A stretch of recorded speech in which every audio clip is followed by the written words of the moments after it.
Hello दोस्तों, welcome to AR knowledge hub.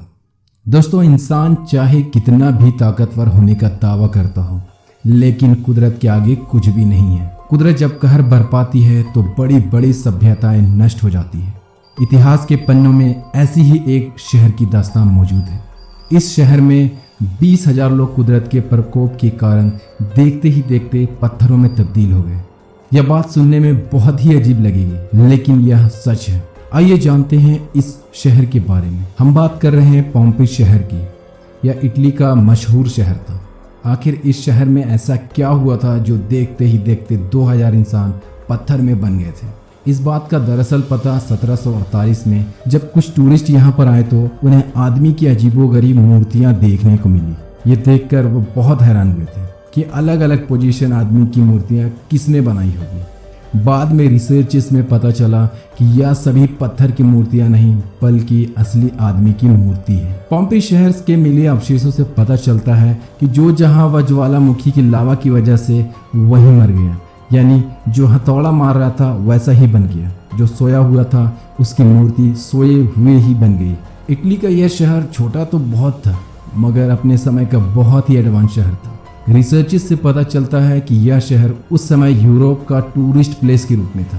यहाँ spa भी मौजूद था, जिसे उस समय में बर्थ हाउस कहा जाता था। यहाँ लगने वाले फेमस बाजार जहाँ आपको जरूरी सामान भी मिल जाती थी, और इसी वजह से खरीदारी के लिए दूर दूर से लोग इस शहर में आते थे। दोस्तों, यहाँ के घर भी काफी मजबूत और पक्की सड़क थी, और यहाँ एक जिम करने की जगह भी मिली है। कुल मिलाकर कहा जाए तो यह सड़क अपने समय पर काफी एडवांस और विकसित शहर था। आइए जानते हैं उस वक्त ऐसा क्या हुआ था जिसके कारण इतनी बड़ी आबादी पत्थर बन गई थी।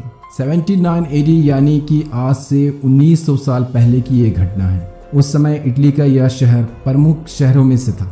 यह शहर खास तौर पर बिजनेस के लिए बहुत ही जाना जाता था। इस बात का पता खुदाई के दौरान मिले बंदरगाह के अवशेष से मिले। शहर के पास मौजूद ज्वालामुखी, जिसका नाम माउंट वेसुवियस था, उस ज्वालामुखी में विस्फोट हो गया था। ऐसा कहा जाता है कि विस्फोट के तुरंत बाद शहर का तापमान 250 डिग्री हो गया था, जो किसी भी इंसान के मौत के लिए काफ़ी था।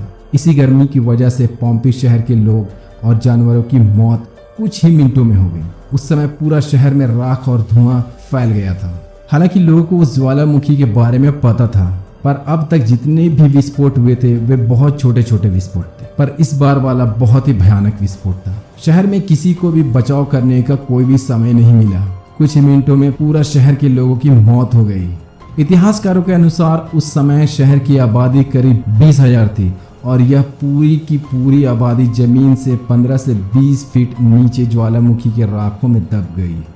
आप तस्वीरें देखकर अंदाजा लगा सकते हैं कि यह घटना कितनी भयानक थी। किसी को सोचने का भी वक्त नहीं मिला होगा कि वह लोगों के साथ क्या हो रहा है।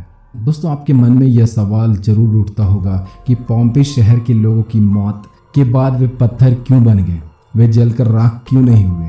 तो आपको बता दूं कि शहर के लोगों के मरने के बाद वह ज्वालामुखी के राख में दफन हो गए, और राख ने प्लास्टर की तरह काम किया, और इसी प्लास्टर की वजह से पूरे शहर के लोगों की लाश अब भी सुरक्षित है। दोस्तों, आपको ये जानकर हैरानी होगी कि बाजार में बिकने वाले ब्रेड के टुकड़े भी और फल सब्जी भी पत्थर के बन गए थे। जब 2000 लोग राख में दबे हुए मिले तो उनके आखिरी पलों के बारे में इनके डेड बॉडीज की आकृतियों को देखकर समझने की कोशिश की गई।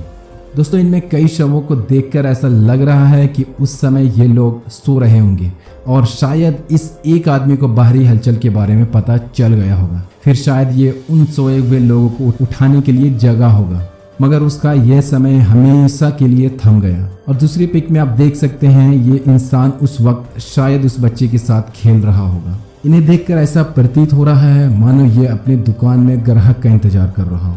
दोस्तों, उस आखिरी वक्त में जो जिस हाल में था, कुदरत के कहर से वो सब उसी हाल में फ्रीज हो गए थे। पोम्पेई में अचानक से बढ़े हुए तापमान ने एक फिलोसोफर को भी जला दिया था, जो अपने वक्त के काफ़ी फेमस रोमन राइटर, फिलोसोफर और आर्मी कमांडर थे। वो जब समुद्री यात्रा करते हुए पोम्पेई शहर के पास से गुजर रहे थे तो उन्होंने दूर माउंट वेसुवियस से निकल रहे बड़े गुब्बार और लावे को पोम्पेई की तरफ बढ़ते हुए देखा। तो उन्होंने अपना पानी का जहाज शहर की तरफ मोड़ लिया ताकि वहां के लोगों को बचाया जा सके, पर लावा की गर्मी इतनी थी कि वो खुद उसकी चपेट में आ गए। लेकिन दोस्तों मरने से पहले इस फिलोसोफर ने इस घटना को दूसरे तक पहुंचा दिया। दरअसल दोस्तों इस फिलोसोफर ने यह घटना दूर से देखी तो मरने से पहले एक लेटर लिखा था, इस घटना की पूरी जानकारी दी। दोस्तों 1500 सालों तक दबे इस पोम्पेई शहर के बारे में किसी को कुछ भी नहीं पता था, मगर 1778 में इसकी खुदाई के बाद लोगों ने जाना कि एक बड़ी सभ्यता कुदरत के कहर का शिकार बन गया था। दोस्तों वीडियो कैसी लगी कमेंट सेक्शन में ज़रूर बताएं। आज के लिए बस इतना ही। हमारे चैनल को लाइक करें, कमेंट करें, शेयर करें और सब्सक्राइब करें, जिससे आपको हमारे अगली वीडियो की नोटिफिकेशन